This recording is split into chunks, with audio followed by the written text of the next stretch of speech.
What's going on YouTube, Hemo here, and boy am I stoked to talk to you about Warhammer Space Marine 2. This game has completely captivated my interest, and I streamed it for 7 hours yesterday, still can't get enough. So I figure I'll show you some straight up gameplay, kind of tell you my thoughts about it, and then we'll go from there.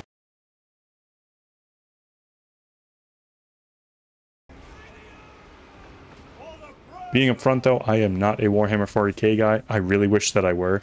I don't know as much about the lore as I probably should, but every minute that I play of any Warhammer game, I've played Necromunda, Necromunda being the FPS, Dark Tide, as well as Space Marine 1 and now Space Marine 2.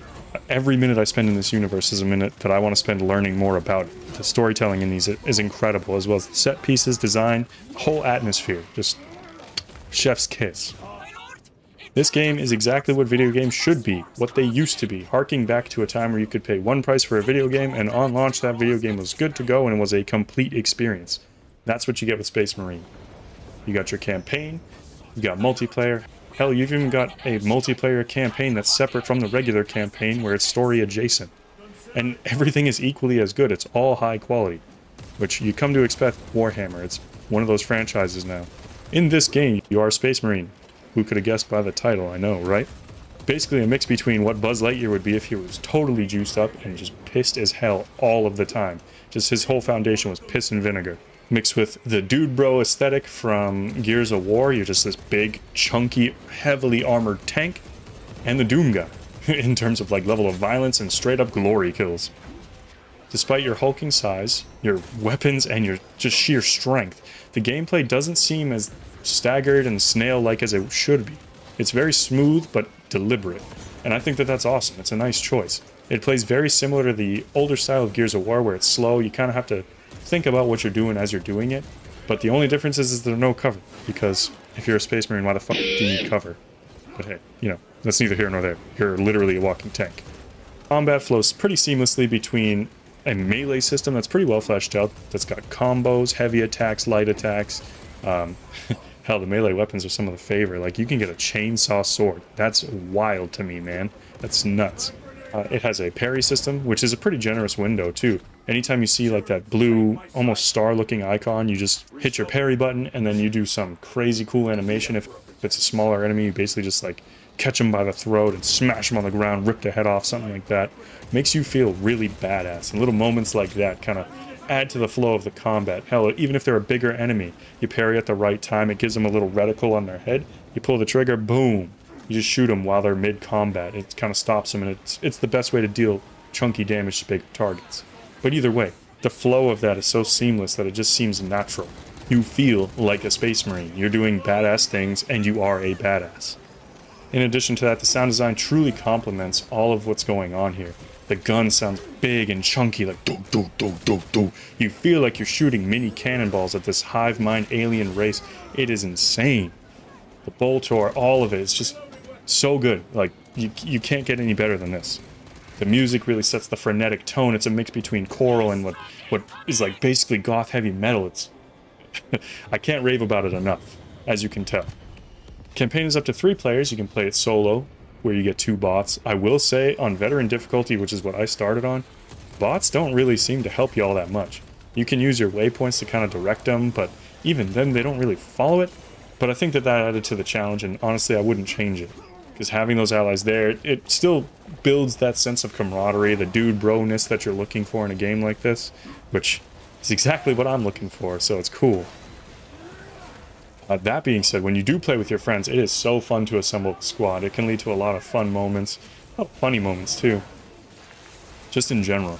That being said, assembling your squad, you can do it in one of 3 ways. One, you can play it in the campaign, where you kind of have your pre-scripted characters, all those cutscenes. You can enjoy the spectacle that is the campaign, which is just grand in scale. Just so many different set pieces, beautiful storytelling, beautiful context to pretty much everything, really. It leads to a lot of intrigue in the story. It soon led to corruption, behind the scenes things going on. All the while you're just fighting and slaughtering your way to figure out and unravel a mystery, essentially. Sheer spectacle, it's a huge endeavor, and some of these chaotic, frenetic interactions are some of the best and most fond memories that you could have in game. So you have the campaign, 3 players. You also have operations, which are campaign adjacent missions where you use a custom character. The custom characters are pretty in-depth. It's one of 6 classes, just like we'll talk about again for the PvP. Personally, I've taken a liking to the Vanguard because you basically get a grappling hook and you just rocket kick everybody into hell. It's pretty fun. But those missions are story adjacent, meaning like if you've played through the campaign, you'll unlock these story adjacent missions as you go along through the use of a center console, which is kind of one of my gripes about this game. The UI could be a little bit better, but even then it's easy enough to navigate, so it's not necessarily an issue. I just wish it were a little more streamlined, but that's such a nitpicky complaint I can't even really justify.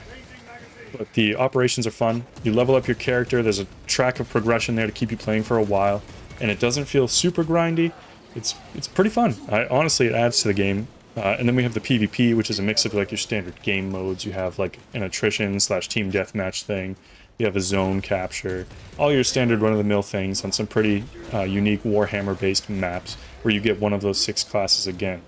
I'll show you a little clip of them. I'm not going to go super into detail in this video on the 6 classes. I'll kind of let you guys figure out some stuff for yourself.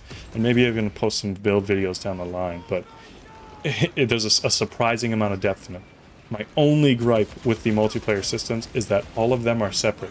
Your characters for each activity that you're doing, campaign obviously you play as Titus, so you only got the one character. But your operations character isn't the same as your PvP character. Granted, any cosmetics you get do transfer over to the PvP character and vice versa, but the fact that they're not kind of the same system, regardless, it's 3 separate modes with 3 separate characters, kind of leads to a little bit of confusion and a lot of like essentially setting the same customization options that you would have had on your normal character either way. But it's still very fun. It's fun enough to ignore that. That's just a minor thing. And who knows if that's even going to stay that way. It's just, as a Destiny player, I'm used to getting one character with one set of weapons that I level up once, and then I'm good to go. Whereas with this game, it's 3 very distinct things where you're leveling up 3 different things. Well, you don't really level up the campaign, but you're leveling up your operations character and your PvP character at a different rate, essentially by which activity you play more. The only thing that stays universal is your cosmetics, which is okay. I mean, definitely not ideal, but it's okay. It also has a roadmap, so this game isn't just one that's going to be a flash in the pan, kind of go away. Right now it's going on a seasonal model with a bunch of free content. They're basically going to be adding new enemy types, which I wish I knew enough to even postulate which ones those are. Please let me know if you know. I want to know so I can start to study them and kind of see why I should be hyped about it. We got the new enemy types, we got new PvP maps, we got new weapons, new missions even. It's just a whole slew of content, and you can't really ignore it, especially since you've only paid the one price. And yeah, there's a battle pass included, but you don't need it for most of the stuff that's included on it, which I think is awesome. That's just a game on top of game. Ultimately, I think that Space Marine 2 is well worth the money. It is so nice and refreshing to play a game that is both complete and free from political messaging. There's no agendas being pushed in your face. It's just raw, dude bro, have a good time, slaughter aliens, have fun. And it's a complete experience for one price. There's no microtransactions thrown in your face. It's fun. Also, now that I've been so far into these games and I'm just completely hooked, I want to be a Warhammer guy. Please let me know down below if you know of any kind of master time source, some what do they call it? Compendium of Warhammer, where I can follow it chronologically and kind of learn the backbone of what I need to know and just immerse me into this universe. Please let me know if you have that resource or you know where I can start. Let me know down below, please. Anyway, this has been my take on Space Marine 2. It is so much fun. I'm going to continue to play it, and I'll continue to stream it. Maybe you can watch me. I'm Hemoplasm on Twitch, too. If you are interested in seeing me suffer through veteran mode, or maybe even, like, you know, play some PvP, feel free to tune in. Stream Thursdays and Fridays. Thanks for taking the time to watch this video. Catch you later, y'all.